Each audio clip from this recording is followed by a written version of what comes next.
en esta materia es adentrarnos o encaminar a los estudiantes a la ciencia procesal penal. En otros países es una profesión el ser procesalista, o sea, se les conoce como abogados procesalistas. Estos abogados se ocupan únicamente de la instancia judicial. Hablamos del juicio oral hasta la ejecución de la sentencia. Y esa profesión que en nuestra materia lamentablemente no, en nuestro país no existe, es bastante amplia, no solo desde el punto de vista de la preparación, sino desde los elementos que tenemos que conocer. Primer elemento que tenemos que conocer en nuestra materia es diferenciar. Eh, Primero siempre hay un conflicto, esa es la base, o sea, ¿por qué? ¿Cuál es el génesis que va a generar al derecho procesal penal?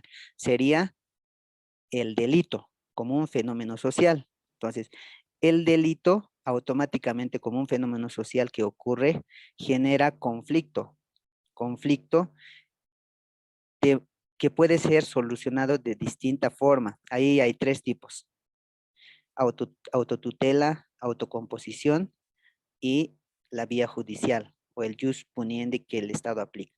Autotutela, lo que prevalece es la fuerza, y alguien me pregunta, ¿acaso actualmente seguimos con autotutela? Ahí existe, donde presionan totalmente y pueden hacer firmar cualquier documento. Ahí el Código Civil regula, ¿no?, los vicios del consentimiento, lo demás. Ahí prevalece la fuerza. Autocomposición.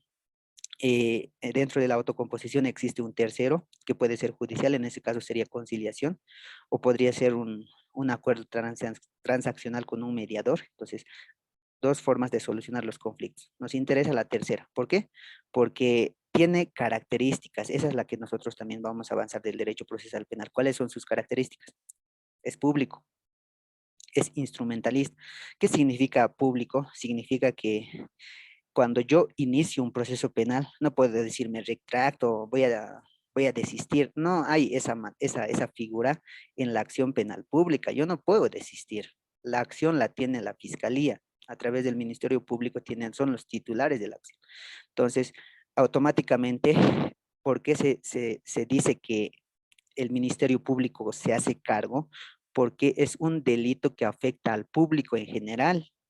¿A qué me refiero con eso? Que a todos les interesa que no existan violaciones, asesinatos, robos, delitos de corrupción contra el Estado, extorsión. Entonces, hay una gama de delitos que tienen interés público y eso tiene que dirimirlo el Ministerio Público como titular de la acción penal. Entonces, a eso se refiere el carácter público. El carácter instrumentalista es que el derecho procesal penal en sí mismo no es nada, no tiene existencia propia, existe solo como un instrumento. Vamos a decir, el agricultor tiene una picota para sembrar. El abogado penalista, ¿qué tiene para hacer cumplir el derecho penal? El sustantivo, el código penal. El derecho procesal penal, conocido como el derecho adjetivo. Entonces, si no conoce el instrumento, no basta conocerlo, sino también hay que saberlo, cómo lo va a manejar ese instrumento, entonces va a poder llegar al fin que es descubrir el hecho delictivo y sancionarlo, sea con una medida de reinserción o podría ser eh, con una medida sancionatoria como es el encarcelamiento o privación de libertad. Entonces, dependiendo del tipo del delito y las circunstancias que se va a valorar. Entonces, esas características que le diferencian de otras materias es muy importante saber para distinguir con qué clase de instrumento estamos yendo a los tribunales, primero. Segundo, también necesitamos saber, y esa es la parte del arranque de la materia, es los fuentes del derecho procesal penal, relaciones del derecho procesal penal.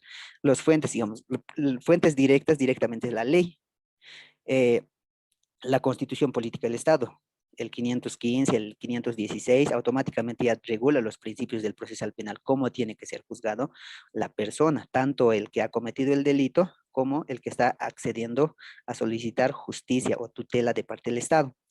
Ahora, en cuanto a les decía, las relaciones con otras ramas, el derecho procesal penal, como es instrumentalista, tiene relación con varias ramas, de ejemplo, derecho constitucional, eh, criminología, criminalística, penología, victimología, obviamente con el derecho penal. Uno dice criminología, victimología, hasta psicología forense, es una rama auxiliar. Son ramas, por ejemplo, un solo ejemplo les doy de penología, es la ciencia que estudia cómo se le está